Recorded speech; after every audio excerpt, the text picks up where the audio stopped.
Coming up on Cruisin', presented by RK Motors Charlotte. Hey, you know what a Hupmobile is? Not really, but we will soon.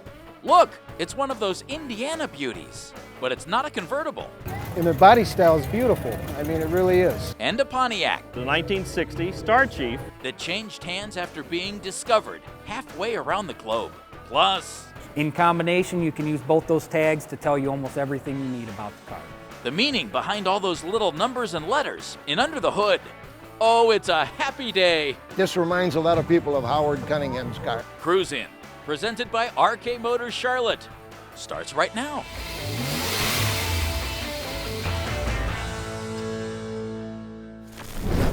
Hi everybody, welcome to Cruisin', presented by RK Motors Charlotte. I'm Jeff Phelps. Since we started doing our show, an awful lot of people have said you should check out that show in Brunswick on Saturday nights. It's at the Laurel Square Shopping Center put on by the Brunswick Family Restaurant. You'd be stunned at the number of cars that turn out in Brunswick. Well, we showed up and we're stunned. So let's get to work. Don, I absolutely love Fords. I absolutely love yours, but you don't see a lot of 1960 Ford Sunliners out and about anymore. Where'd you find yours? Taylor, Michigan. It was on eBay. I originally had a 60 Sunliner in 1963. My original one was white with the turquoise interior, and I always dreamed about having another Sunliner. So how many years did you look for this thing? Actually, I was originally looking for a model of the 60 Sunliner on Much eBay. cheaper than a car, you know. Well, I don't know. There were a couple models for $100 on eBay. The models are harder to find than the car itself. Yeah, but less expensive. I Yes. know that didn't cost you $100. No, it cost me a little more. Your original was white. My original was white, This yes. is not white, even though you told us it sometimes photographs white. What's the color here, Don? It's aquamarine. It's the closest I could find to my original white. And this car is painted the original factory color, which I'm a purist when it comes to classic cars. I like to see the factory colors on them. You're the second owner of this car. Yes, I am. After 50 years, that's saying something. Oh, yes. What's original on this car? What's been done to it, Don? All the chrome, sheet metal, 90% of the interior is all original. It still has the $10 rust proofing on the car. It has been repainted approximately 14 years ago with the identical color. Front seat and carpet were reupholstered. Now that you have the same car you had back in 1963, way back in the day, what are your thoughts when you drive down the road in this thing? I can't wipe the grin off my face for days after I drive it. It's just brings back old memories, the enjoyment of owning the car. And you look darn good in it, of course. I hope so. Mike, we are right in the middle of our second season of doing this show. We've seen a lot of classic cars, and we have yet to see a Hupmobile. There it Hupmobile. is. Hey, I bought this 5 years ago from a guy in Chardon, and my wife and I went out there to take a look at this because I saw it in the paper. My mechanic, he at Crossroads said, "Hey, you know what a Hupmobile is?" And I says, "No, never heard of one." So the next day I went out to see it, and then I says, "I'm gonna buy this thing." I brought my wife out the next day, and I bought a Hupmobile. And what did it look like when you bought it? Pretty much like this? Pretty much like this. I put a new engine in it, a crate engine, 350, and then I redid the transmission, and I put a new radiator in, and just cleaned it up more, and it's a lot of fun. You found a hood ornament. Bought a hood ornament online, and I had a guy put that on for me. What have you learned about Hupmobile since you've owned a Hupmobile? Well, Hupmobile was made in Cleveland and in Detroit, and It looks cool. Thank you very much. How's this thing drive? Because I always like to see the cars of this era, this style, when they're done back originally or when they're done up like your street rod, because both looks are really nice with this style of a car. I take it down to Columbus. I took it up to Woodward, the Dream Cruise, and 70 mile an hour. Cruises right down the road, got air conditioning. So it's a very nice ride. Very nice ride. I love the running boards, love the big fenders. Yep. And Cool car. And you look proud. I'm proud. Brian, your 1936 Cord is so interesting, so unusual on so many levels. What did it look like when you picked it up? Believe it or not, it was stripped down. It was in bare metal. Somebody had started the restoration on it and stopped. I don't know, it was due to an illness. And kind of could see what I was getting, but it needed a lot of work. What was your thought process when you bought this car? What were you thinking? What did you want to do with it? Well, originally I wanted to take it back to an original condition car. And the more I got into it, with the expenses and just reliability, you know, I kind of wanted to do this. I wanted to bring it out so people could see what one of these looked like, because they didn't make a lot of them. No. So I ended up modifying it. It's got a modified engine in it. And you don't see many modified Cords out there. It's not the supercharged kind, and it's not a convertible, which in my eyes makes it even more rare, because these aren't out and about. You see the supercharged and you see the convertibles that are kind of restored in big pieces and collections. You don't see many of these. You don't, and you know, a lot of these, what they would do is they would take them and cannibalize the parts for those higher dollar rag tops. So this is a chance for, you know, people to see what the sedans look like, and their body style is beautiful. I mean, it really is. You know? It's certainly that whole Art Deco period that captured the imagination, because Cord, Duesenberg, Auburn, those were fabulous cars that were made in Indiana. I learned it's a lot of hard work restoring one of these. And why? Well, one of the reasons, they're almost like a hand-built car. The top, for example, is made out of 7 different pieces of stamped steel, and they all came from different vendors. And what they'd have to do is weld them together and then lead over them. You know, so there's a lot of lead work, body work that had to be done to these cars just to get them together in the first place. And of course, how many years later, when they have to be redone, you're doing it all over again. How long has the car been finished? This is the first time out. No kidding. Yeah, I just basically got it together, threw an alignment on it this morning, and I wanted to kind of get up here just so, you know, so people could see what a Cord is. Now what do you do with it? Well, hopefully drive it around for a little bit, and maybe somebody else will be a new owner of this thing down the line.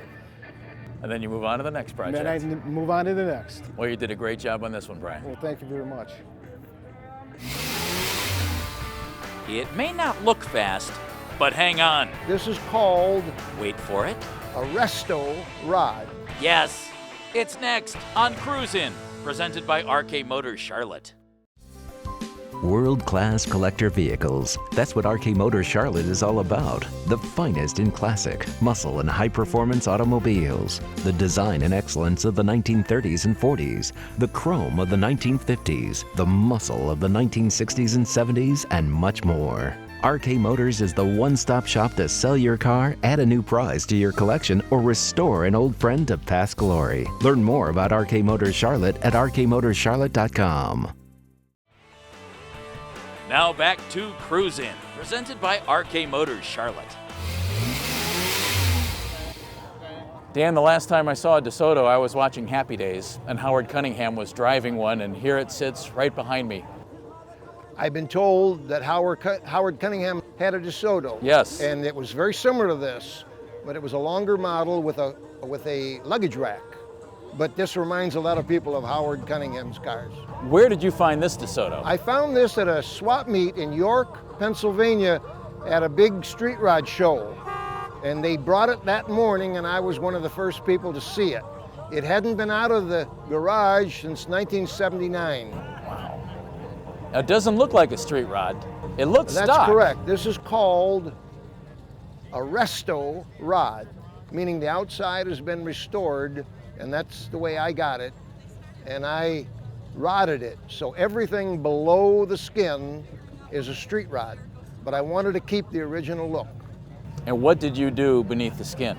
I put a Mustang 2 based front end of my design on it. It has a power rack and pinion, 11-inch power disc brakes, drilled and slotted rotors, and a 350 transmission to go along with the Chevy crate motor, which has a kit on it that I also design and sell to make it look like it belongs in your car. Some people aren't happy with the crossbreeding, so it looks like a Chrysler Hemi, and almost no one We'll know that it's not. Will know that it's not. It has air conditioning and all the things that a modern car would have. A special radiator I built, real big aluminum radiator. I rewired the car.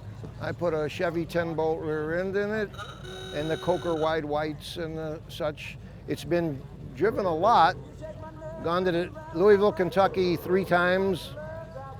York, Pennsylvania, back to see the people I got it from. Nice. I've taken it to Canada twice, and Kalamazoo, Michigan. It was painted in 1979, and it wasn't brought out of the paint shop until 2008. Wow. The weekend that I saw it and bought it. And it sat. still looks good, it just Yeah. sat that long.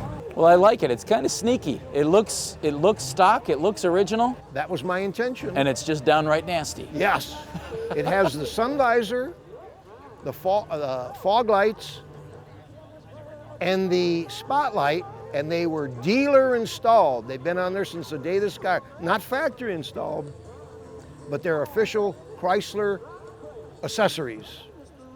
And the public likes it. It's a fun car. It's very dependable, gets a lot of attention. It's not a big buck car in any way, but it gets a lot of attention.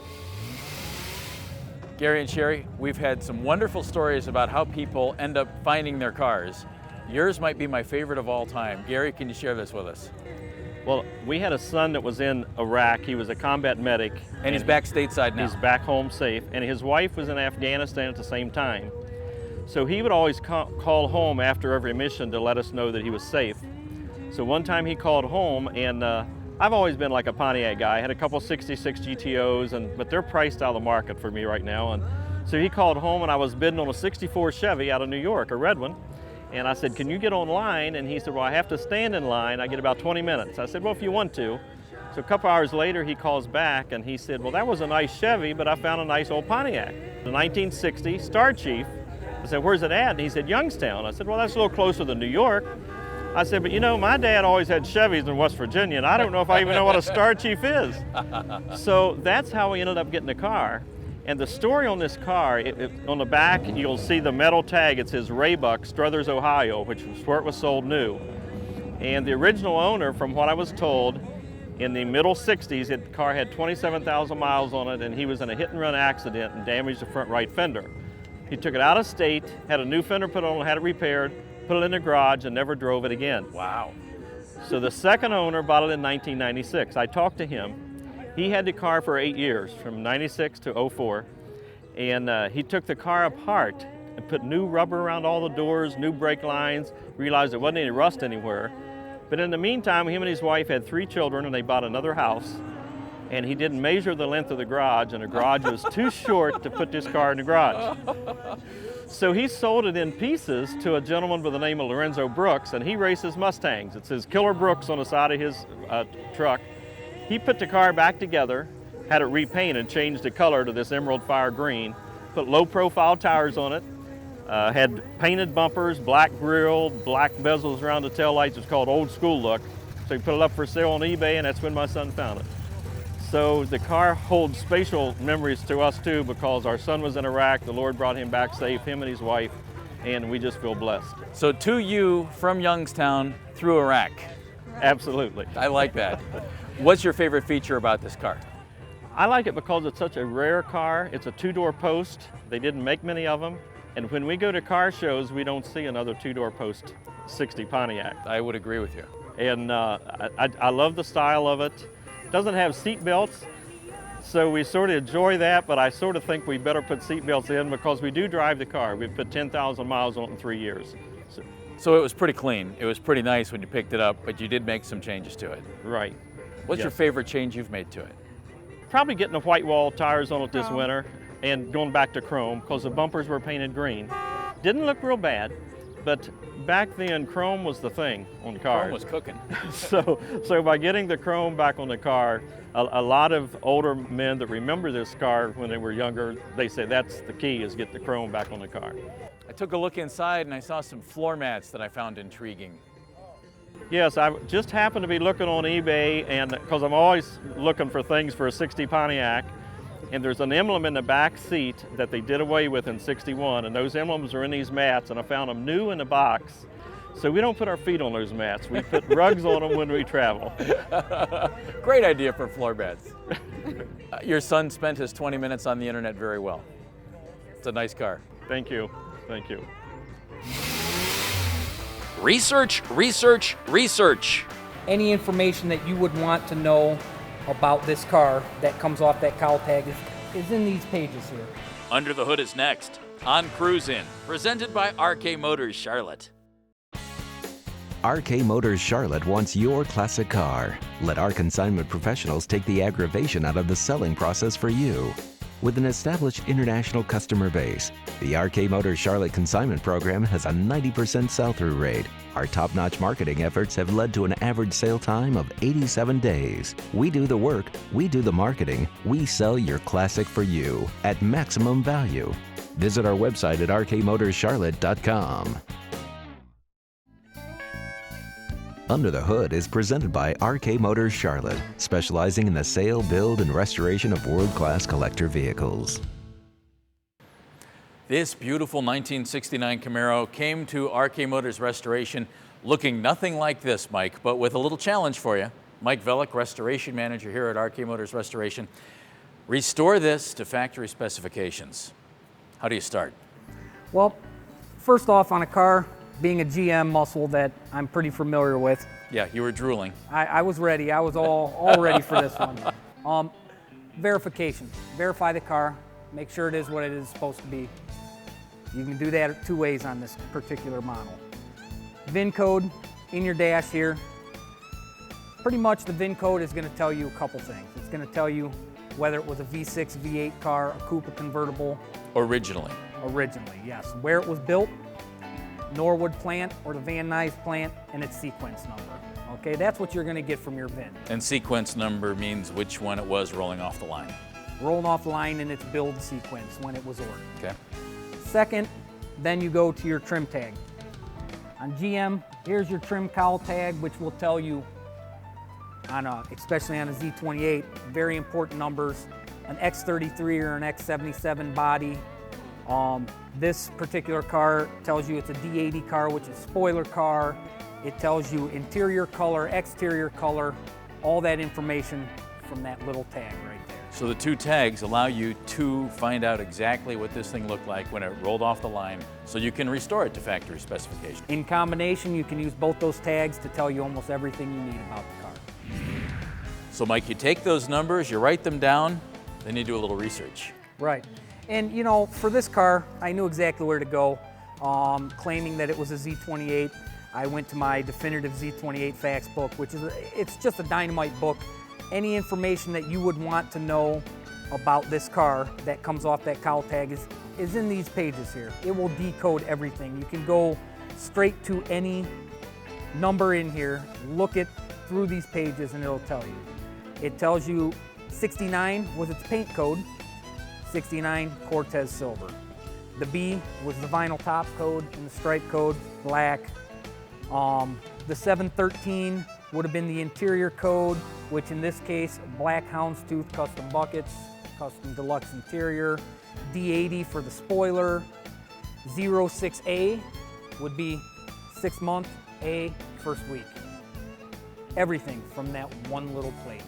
And as a professional, that helps you because then you can restore this car to exactly what it looked like back in 1969. Exactly what's needed, exactly. As a guy who's not restoring a car but owns a couple of cars, I never bothered to look it up. And knowing we were going to do this, I did on my '64 Galaxy 500, then went to the internet, and I found it just interesting because I had always heard that my car just came from Northeast Ohio. Right. So I did a little research and I found out, yep, it was made in Chicago, shipped to Cleveland. The model was a 66, so yes, it's a two-door fastback, 8-cylinder, 352 four-barrel, which I expected it to be. I found out it was the 45,341st car of the 64 Galaxies to roll off. Two-door fastback, vintage burgundy was the correct color. Beige interior was the correct color. January 10th it was made, shipped to Cleveland. Cruise-O-Matic transmission, so it was everything I thought it would be, which for just me, that was kind of interesting to find that out. Absolutely, and all that on one tag. Yeah, and know? it's all right there. On the Ford, it is on one tag, which is interesting. The information that's available for these cars now, you know, internet, books, whatever, but you can take and find everything from them tags. And as long as you do your homework and you don't get burned on something, you know, there are more valuable cars that say, oh yeah, well it was this, that, or the other. Just make sure you do your research before you go purchasing them cars. So as a professional, a huge help. As a novice who just likes cars, it was just kind of cool. Absolutely, and it's all there. I mean, there's everything to be known there. Now, then you can go farther with build sheets, but that's a whole nother Now you're going way above my head. Thanks, Mike. Absolutely, Jeff. Under the Hood is presented by RK Motors Charlotte, specializing in the sale, build, and restoration of world-class collector vehicles. Visit our website at rkmotorscharlotte.com. Automotive passion runs deep at RK Motors Restoration. Our master body, paint, and mechanical technicians have decades of award-winning experience restoring some of the world's finest collector cars. Flawless paint and bodywork, highly accurate interiors, engines that run better than new. Each restoration is completely documented and finished to award-winning Concours quality specifications. From project car to automotive perfection, visit rkmotorscharlotte.com to make it happen. Now back to the Brunswick Family Restaurant at Laurel Square on Cruise In, presented by RK Motors Charlotte. Andy, I have a 1976 Mercury Cougar that I absolutely love. It was the end of a 3-year body style. This was the end of the body style before, and I wish they had never changed it because I wish my Cougar looked like yours. This is a great looking Mercury Cougar. Yeah, they don't make these. This was the last year to find a car, this original. That's what I liked about it. The thing that's interesting about this, Mercury didn't make very many convertible Cougars in the early 1970s. This was pretty rare. Right, very rare. And this color is very rare, it's copper. It's sharp. Yeah, thanks. How did this come about to be in your possession? I was online looking for actually a Mustang convertible and I found this by accident. I talked to the dealer, it's out of Florida, and one thing led to another. I ended up buying it and having it shipped up. And this is just the way I got it. Wow, congratulations. I didn't do a thing to it. Yeah, it came with the wheels, the wing. The only thing not original are the wheels and the wing, but everything else in the car is all original. Delivered with a key, turn it and drive. Yeah, that's basically what I did. That's a good way to go. Yeah, that's the way I like doing it. And you know, as things turned out, a lot of people have Mustang convertibles. Right. Not a lot of people have Cougar convertibles. No, not a lot. That's what my wife and I liked about this. We liked it a lot because of the color, the white interior. Originality had 49,000, it has 53 on it now. And factory air, 351 Cleveland in it, C6 transmission. So it has some nice options with the white leather interior. And I think the fabulous Cougars, despite the fact I own a 76, ended in 73. Right, exactly right. So I'm jealous, Andy. Oh. Sometimes these informal cruise-ins are absolutely the best because you never know what you're going to find, as we saw tonight right here on Cruise In. I'm Jeff Phelps. We'll see you next time right here on Cruise In, presented by RK Motors Charlotte.